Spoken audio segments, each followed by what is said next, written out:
Hello guys, WhatsApp. বরাবরের মতো আমি তানিম, এন্টারটেইনমেন্ট বিটিসি থেকে। গত কয়েকটা টিউটোরিয়াল জুড়ে আমরা শিখছিলাম ওয়েব ডিজাইনিং এন্ড ডেভেলপমেন্ট। আজকেও তার ব্যতিক্রম হবে না। আজকে আমরা ওয়েব ডিজাইনিং এন্ড ডেভেলপমেন্টের আরও কিছু বেসিক্স নিয়ে আলোচনা করব। আজকে আমাদের ভিডিও টপিক হচ্ছে HTML ফরম্যাটিং। সো মেইন ভিডিওতে যাওয়ার আগে অবশ্যই আমার চ্যানেলটিতে সাবস্ক্রাইব করবেন, ভিডিওতে পছন্দ হলে লাইক করবেন এবং কোনো ধরনের সমস্যা হলে অবশ্যই কমেন্ট করে জানাবেন। So let's start. আমরা একটা নোটপ্যাড ফাইল ওপেন করেছিলাম। যারা আমার প্রথম দিকের ভিউয়ার্স তারা অবশ্যই জানেন যে আমি কোন নোটপ্যাড ফাইলের মধ্যে সমস্ত কিছু লিখতেছিলাম, অথবা কোডগুলো কোন ফাইলের মধ্যে কম্পাইল করতেছিলাম, সব কিছু তারা জানেন। সো যারা নতুন ভিউয়ার্স, যারা নতুন হবেন আজকে, তারা অবশ্যই পুরাতন ভিডিওগুলো দেখবেন, এবং যারা পুরাতন তারা আজকে এই ভিডিও থেকেই লেসনগুলো কমপ্লিট করেন। আর অবশ্যই এন্টারটেইনমেন্ট বিটিসির সাথে কন্টিনিউ করবেন। সো আমি যে নোটপ্যাড ফাইলটা দিয়ে লিখতেছিলাম সেই ফাইলটা আমি ওপেন করি। ওকে, এই ফাইলটাতে আমি লিখতেছিলাম, আমরা অনেক কিছুই শিখছি অলরেডি।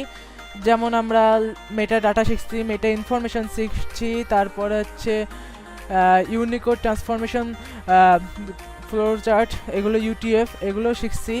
তারপরে আছে হচ্ছে আমাদের প্যারাগ্রাফ ট্যাগ শিখছি, তারপর আরও কতগুলো স্টাইল শিখছি, অ্যান্ড অনেক কিছুই যেগুলো অনেক বেশি প্রয়োজনীয় আমাদের এই ওয়েব ডিজাইনিং এন্ড ডেভেলপমেন্টের জন্য। সো আজকে যেহেতু ভিডিও টপিক হচ্ছে HTML ফরম্যাটিং, সো আমি হচ্ছে HTML এর টেক্সট, আপনারা জানেন যে টেক্সট ফরম্যাটিং মানে কি। একটা টেক্সটকে বিভিন্নভাবে সুন্দর করা, তারপর ওই টেক্সটটাকে অনেক সুন্দর মতো করে স্টাইলিশ করা, এগুলো হচ্ছে টেক্সট ফরম্যাটিংয়ের কাজ। এখন স্টাইলিংটা আমি ঠিক বলবো না, কারণ আজকে আমাদের কোনো কাজ স্টাইল অ্যাট্রিবিউট দিয়ে নাই। সো এটাকে আমি অ্যাকচুয়ালি স্টাইল বলবো না, এটাকে আমি বলবো ফরম্যাটিং। ফরম্যাটিং মানে হচ্ছে একটা লেখার নিচে দাগ দেওয়া, একটা লেখাকে কেটে দেওয়া, একটা লেখাকে বোল্ড করা, এমফাসাইজ করা, ইটালিক করা, আন্ডারলাইন করা, স্ট্রং করা, এইসব মানে হাবিজাবি বিভিন্ন অনেক কিছু, এগুলো হচ্ছে যা সব টেক্সট ফরম্যাটিংয়ের আওতায় পড়ে। সো আমরা আজকে এগুলোই শিখবো। তাহলে শুরু করি। আজকে আমরা প্রথমে শিখবো যে কিভাবে একটা লেখাকে আমরা বোল্ড করতে পারি। অবশ্যই বোল্ড মানে বুঝেছেন যে এটা কোনো লেখাকে আমরা গাঢ় করতে পারি, বোল্ড করতে পারি, এটাকে আমরা জোর দিতে পারি এটার উপর। তো কীভাবে বোল্ড ট্যাগটাকে আমরা ডিরেক্ট বি দিয়ে লিখবো। কি দিয়ে লিখবো? B for bold. তো লিখি বি ফর বোল্ড। ওকে, এখন আমি এখানে লিখলাম this is a bold sentence. Okay, দিয়ে আমি /b দিয়ে এটাকে শেষ করলাম। দেন এটাকে আমি সেভ করি। সেভ করার পরে লঞ্চ ইন করুন দিলাম, কিন্তু আমি অলরেডি ব্রাউজ করে রাখছি। সরি, এখানে দেখেন যে এখানে যে লেখাটা আমরা লিখছি সেটা কিন্তু বোল্ড হয়েছে। এই যে this is a bold sentence, this is a bold sentence. Okay, this is a bold sentence. এটা আমি জুম করে দেখালাম, this is a bold sentence. এটা কিন্তু বোল্ড হয়েছে। এটা কিন্তু আগেকার লেখাগুলোর মতো ডিরেক্ট লাইট লেখা না, এটা কিন্তু একটা বোল্ড লেখা। ওকে, মাইন্ড ইট। সো আমরা একটা নতুন ট্যাগ শিখলাম যে বোল্ড ট্যাগ। ওকে, এখন আপনার ক্লায়েন্ট আপনাকে বললো যে আচ্ছা এই জায়গায় এই লেখাটা ইটালিক হবে। ইটালিক তো আমরা সবাই জানি যে কিছুটা বাঁকানো, হরাইজন্টালভাবে কিছুটা একটা বাঁকানো। সো ইটালিকটা কীভাবে লিখবো? ইটালিকটার জন্য I tag, B for bold, I for italic. Okay, so I and লিখি this is an italic sentence. Okay, দিয়ে /i করি কারণ এটা এলিমেন্টস। দেন এটাকে সেভ করি, এরপর এটাকে রান করি। রান করার পর দেখেন যে এখানে কিন্তু এই ইটালিক যে সেন্টেন্সটা আপনি লিখছিলেন সেটা কিন্তু অলরেডি ইটালিকভাবে শো করছে। এটা কিন্তু অলরেডি ইটালিকভাবে শো করেছে। এটা হচ্ছে ইটালিক সেন্টেন্স। ওকে, আমি জুম করে দেখালাম। এখন ওখানে তো বলবেন যে হচ্ছে এখানে তো একটা লাইন ব্রেক হয়নি। লাইন ব্রেকটা কী জন্য হয় না সেটা তো আপনারা বুঝতেই পারছেন, কারণ আমরা এখানে কোনো ব্রেকটাকে ইউজ করি নাই। আর যদি পিরিটাকে ইউজ করেন তাহলে তো কোনো কথাই নেই, ওটা ডিরেক্ট আপনি যেরকম লিখবেন সেরকম পাবে। বাট আমি এখানে শুধুমাত্র এই ব্রেকটাকে ইউজ করে দেখাচ্ছি। এখন আমি এখানে ব্রেকটাকে ইউজ করে দেখালাম, আর this is an little sentence italic. Okay, এখন আপনার ক্লায়েন্ট বললো আপনি কোনো একটা ওয়েবসাইটকে, মানে কোনো একটা ওয়েবসাইটের কন্টেন্টকে আপনি জাস্ট একটা টেক্সট লিখেন যেটা খুব বেশি ইম্পর্টেন্ট আকারে শো করবে। Important okay, important. এখন ইম্পর্টেন্ট টেক্সট কীভাবে শো করবেন? ইম্পর্টেন্ট টেক্সটকে আমরা শো করব স্ট্রং দিয়ে। স্ট্রং দিয়ে লিখি this is an important text. Okay, দিয়ে এটাকে আমরা স্ল্যাশ স্ট্রং দিই, স্ট্রং। ওকে, এখন এটাকে আমরা কন্ট্রোল এস দিয়ে সেভ করি, দেন এটাকে আমরা রান করি। এখন দেখি এটা আসলে কি হলো।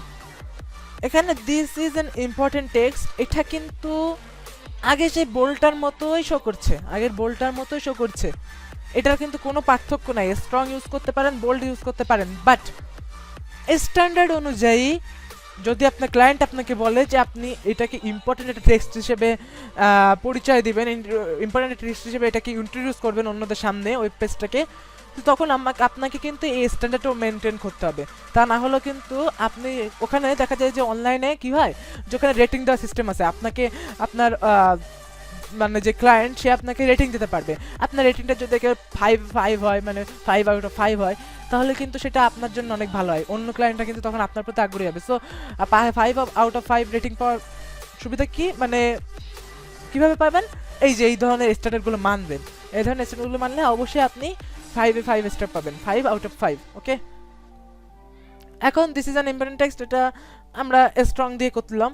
এবার অনেক সময় বলা যায় যে এমন একটা সেন্টেন্স লেখেন যেটা এমফাসাইজড মানে কি? এমফাসাইজড মানে হচ্ছে কোনো একটা বিষয়ের উপর গুরুত্ব আরোপ করা, সো আপনি যদি একটা বিষয় লেখেন, মিনস আমরা জানি যাচ্ছে যে কোনো একটা প্যারাগ্রাফ লেখা লাগে সেটা টপিক্সটাকে লিখতে হয়, মিনস সেটা সাবজেক্টটাকে লিখতে হয়।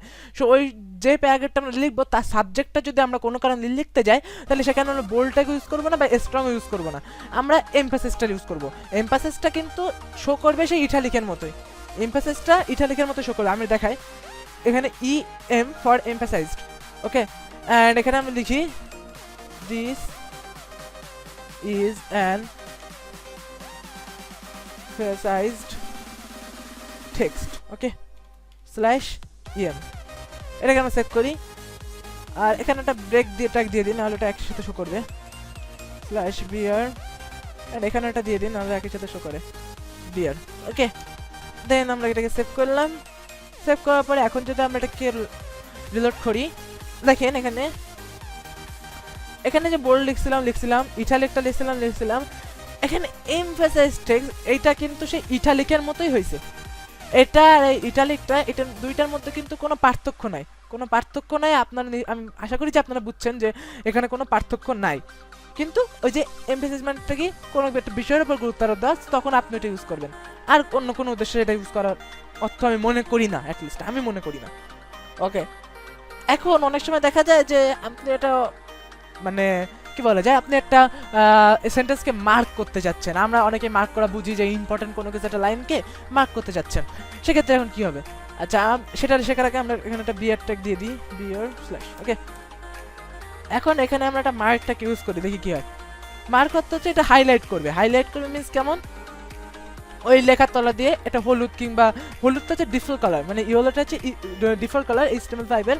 ইচ্ছে করলে আপনি অন্য কালার ইউজ করতে পারেন, ওই যে আমাদের সেই স্টাইলের এর মতো, মানে style is equal to colour is to, ওখান থেকে আপনি ইউজ করতে পারেন, নো প্রবলেমস। ওকে, এখন মার্ক দিলাম, অ্যান্ড এখানে লিখলাম this is mark text slash mark, and save. And এখন কি করবেন, এখানে সিম্পলি রান করেন। এখন দেখেন এখানে কিন্তু মার্ক টেক্সট, এটা কিন্তু মার্ক করছে ওরা। আচ্ছা, এখন এখানে কিছু পার্থক্য আছে। আপনারা যখন এই যে ব্যাকগ্রাউন্ড কালার ইউজ করছিলেন, মিনস আপনারা যখন ব্যাকগ্রাউন্ড কালার ইউজ করছিলেন, তখন কি হয়েছিল, তখন একটা বিষয় কিন্তু আপনারা লক্ষ্য করছিলেন যে এই যে ব্যাকগ্রাউন্ড কালারটা যখন ইউজ করছিলেন, তখন কিন্তু এটা লেখা ছাড়াও আরও অন্যান্য অংশ জুড়েও কিন্তু গেছিল। এই যে এই পুরোটা, এখানে কিন্তু কোনো টেক্সট নাই, কিন্তু ওখানে কিন্তু এই ব্যাকগ্রাউন্ড খেলাটা গেছিল, এখানে কিন্তু যায় নাই, অর্থাৎ মার্কে কিন্তু যায় নাই, মার্কে কিন্তু অনলি আমার এখানে আছে। তো এটা হচ্ছে মার্কের সুবিধা। ইচ্ছে করে আপনি মার্ক ইউজ করে যা শুধু আপনার টেক্সটটাকেই মার্ক করতে পারেন, মিনস ব্যাকগ্রাউন্ডের কালারটা চেঞ্জ করতে পারেন মার্ক ইউজ করে। ওকে, এখন এটা শিখি। এখন কোনো একটা লেখাকে আপনি ছোট করতে যাচ্ছেন, সেক্ষেত্রে কি করবেন? স্মল, মানে আপনি কোনো সাইজের মধ্যে গেলেন না, আপনার তো যে ফন্ট সাইজের মধ্যে এই ফন্টের যে পিক্সেল সেটা আপনি চেঞ্জ না করে স্মল দিয়ে করতে পারেন। This is a small sentence, okay, and slash small, এটা এখন সেভ করেন। সেভ করার পরে যদি আমরা এটাকে রান করি, এই যে এখানে দেখেন যে এই সেন্টেন্সটা কিন্তু অনেক ছোট হয়েছে, অনেক ছোট। এইটা হচ্ছে স্মল সেন্টেন্সের। এটা আপনি বেশি কিছু বলার দরকার নেই, এটা বুঝছেনি। এখানে আজকে তেমন কিছু বলার নেই, আজকে যা শুধু নর্মাল এডিটিংয়ে আমরা করতেছি, এইচটিএমএল ফরম্যাটিং, এটা সবচেয়ে সহজ একটা টপিকস। ওকে, এখন আসেন আপনারা কোনো একটা সেন্টেন্সকে লিখলেন, যেটা অনেক সময় দেখা যায় আপনারা এমন একটা টপিকস লিখছেন যে টপিকসে এরকম যে এমন কোনো কিছু একটা টপিকস আসলো যেখানে আপনাকে বলতে হবে যে এই লাইনটা আপনি ইউজ করতেও পারেন আবার নাও করতে পারেন, সেক্ষেত্রে কি করা যায়? এখন আপনি তো হচ্ছে ওই লাইনটা যদি ওখানে আপনি অ্যাড না করেন তাহলে ইউজার দেখবে না, তাহলে বুঝবেও না যে এখানে কি ছিল। আবার আপনার চিন্তা হচ্ছে যে এই লাইনটা তো দেখে যদি আবার ইউজার যদি করে তাহলে তো কোনো অসুবিধা হবে না, মানে তার একটা অসুবিধা হতে পারে। এখন করলে অসুবিধা, না করলে অসুবিধা, এমন একটা সেন্টেন্স যেটা শো করলেও অসুবিধা, না করলেও অসুবিধা, অর্থাৎ দুই দিকেই বিপদ। তো সেক্ষেত্রে কি করা যায়? সেক্ষেত্রে আপনারা ডিলেট ট্যাগ ইউজ করতে পারেন। ডিলেট মানে হচ্ছে, ডিলেটেড টেক্সট মানে হচ্ছে ওই লেখাটার উপর দিয়ে একটা কাটা দাগ দিবে, যেটা অর্থ হচ্ছে ইউজার ইচ্ছা করলে এটা করতেও পারে, না ইচ্ছা করলে সেটা নাও করতে পারে। আমি দেখাই, del, this is a deleted text দিয়ে আমরা স্ল্যাশ ডেল দিই, এটা কিন্তু এলিমেন্টস। দেন এখানে সেভ করি, সেভ করার পর এটাকে যদি আমরা রান করি, এখানে দেখেন লিখেছে this is a deleted text. এটা কিন্তু কিভাবে শো করছে? এর উপর দিয়ে কিন্তু একটা কাটা দাগ আছে, এটা অর্থ হচ্ছে যে এই সেন্টেন্সটা ছিল বাট এখন নেই, অথবা এরকম হতে পারে যে এই সেন্টেন্স আপনি ইচ্ছে করলে ইউজও করতে পারেন, না ইচ্ছে করলে নাও ইউজ করতে পারেন। সরি, এখন আসেন আমরা একটু ইনসার্টেড টেক্সট ইউজ করি। এখন ইনসার্টেড টেক্সট মানে হচ্ছে যে তলা দিয়ে আন্ডারলাইন করবে, মানে নিচ দিয়ে ডাউন দিয়ে একটা আন্ডারলাইন দাগ যাবে। এখন অনেকে হয়তোবা জানেন যে ইউ ফর আন্ডারলাইন মানে আগের এইচটিএমএল এর ভার্সনগুলো অনুযায়ী ইউ ফর আন্ডারলাইন ছিল। এখন আপনার হচ্ছে বর্তমানে HTML5 এর একটা স্ট্যান্ডার্ড অনুযায়ী এটাকে ইনস দিয়ে লেখা হয়, মানে inserted text, ins INS, ins for inserted. এটাকে যদি আপনি ইউ দিয়ে লেখেন মিনস আন্ডারলাইন দিয়ে লেখেন তাও আবার হবে, বাট আমি এখানে ইনস দিয়ে ইউজ করতেছি কারণ এটা HTML5 এর একটা মানে নতুন একটা updated tag. This is an inserted text, okay, so slash ins, save করি। ওই যে আপনার ওই শো করবে কি যে এটাকে আপনি এ করে লিখছেন, এই যে এখানে আন্ডারলাইন আছে। This is an inserted text, this is an inserted text, okay, গেল। এটাও কমপ্লিট হলো আমাদের। এটাকে শেষ করে নিই, ডিয়ার ফ্ল্যাশ, ওকে। এখন আসেন, আমরা অনেক সময় দেখা যায় যে ওয়েবসাইটের মধ্যে এক্স স্কোয়ার, অনেকে যারা ম্যাথের ওয়েবসাইট খুলবেন, ম্যাথের ওয়েবসাইটকে লাইন বলবে, তখন দেখা যায় অনেক সময় লাগবে এক্স স্কোয়ার, তারপরে এক্স কিউব, x⁴, এইরকম বিভিন্ন ধরনের। তারপর আবার অনেক সময় দেখা যায় যে ওই যে বিক্রিয়া লেখার সময়, মানে রিয়াকশন লেখার সময়, কেমিক্যাল রিয়াকশন লেখার সময় কি হয় যে তলা দিয়ে মানে নিচে দিয়ে লিখতে হয়। অর্থাৎ এগুলোকে বলে, একটাকে বলে সুপার স্ক্রিপ্টেড আর একটাকে বলে সাবস্ক্রিপ্টেড। সুপার স্ক্রিপ্টেড কোনটা? যেটাকে ওপরে আমরা লিখি সেটা হচ্ছে সুপার স্ক্রিপ্টেড, যেটাকে আমরা নিচে লিখি সেটাকে আমরা লিখি সাবস্ক্রিপ্টেড। এখন সুপার স্ক্রিপ্টেডকে আমরা লিখবো সাব, আর সাবস্ক্রিপ্টেডকে লিখবো আমরা সাব। আমরা লিখি, এখন আমরা চিন্তা করতেছি যে একটা লেখা লিখবো যেটা সাব হবে। এখন দিস, এখানে একটা ব্রেকটেক ইউজ করি, দিস। এখন আমরা এমন একটা ওয়ার্ডকে আমরা এই দিসের ওপরে আমরা স্কোয়ার দিতে চাই, কিংবা অন্য কোনো কিছু যাদের যে কোনো টপিকস, তো দিসের ওপরে দিতে চাই। এখন সেক্ষেত্রে কি হবে? সেক্ষেত্রে জাস্ট এরকম সিম্পল একটা কাজ করেন, এখানে দেন হচ্ছে আপনি সাব দেন, সাব দিয়ে এখন দিসের ওপরে তো যাবে, মানে দিসের পরে ওপরে যাবে ওই ওয়ার্ডটা, বা সেন্টেন্সটা। তো আমি এখানে লিখলাম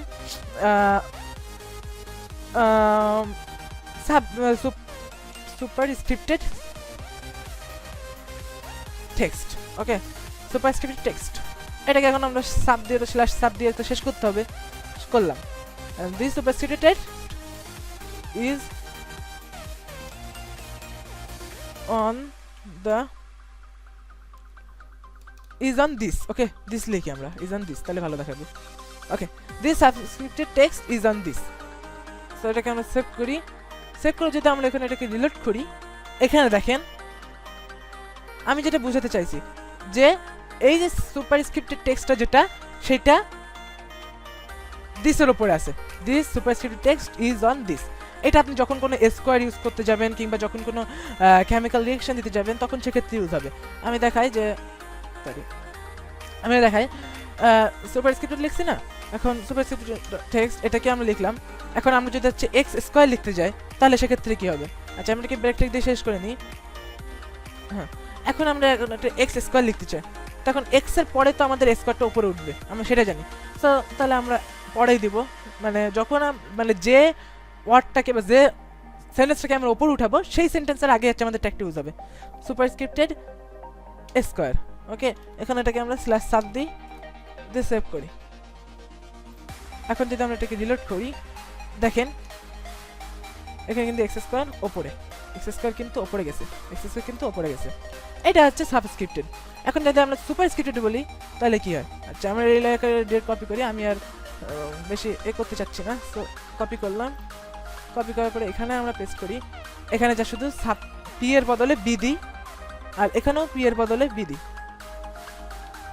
এটা হচ্ছে সাবস্ক্রিপ্টেড টেক্সট, আর এখানে আমরা এস বি দিই, মানে আপনাদের বোঝানোর জন্য আর কি। এটা subscripted text on this is on this is down this. Okay, is over অথবা যা ডাউন যেটা বলা সেটা থাক না বলো। দেন এটাকে যদি আমরা রান করি, হ্যাঁ দেখেন এই সাবস্ক্রিপ্টেড কিন্তু নিচে নামছে। এটা আপনি যে কোনো ধরনের কেমিক্যাল রিঅ্যাকশন করার সময় ইউজ করতে পারেন। এই যে এরকমভাবে কিন্তু HTML ভাষায় এটা এরকমভাবে ইউজ করা হয়। I think you understand. Okay, আর এটাকে আমরা একটা ব্রেকটা দিয়ে শেষ করি। এই ছিল হচ্ছে আমাদের HTML ফরম্যাটিং এর সবকিছু। তো আজকে যে কটা শিখলাম সেগুলো সবকিছু আপনি খাতায় নোট করে রাখবেন, যেখানে আপনি শিখছেন, যেখানে আপনি আপনার এই ওয়েব পেজগুলো লার্ন করছেন সেগুলো অবশ্যই আপনি সেখানে সেভ করে রাখবেন। তাহলে আপনার মানে যে কোনো ধরনের সমস্যা যদি হয় তাহলে আপনার বুঝতে সুবিধা হবে, এটাই আর কি। তো আজকে ভিডিও এখানে শেষ।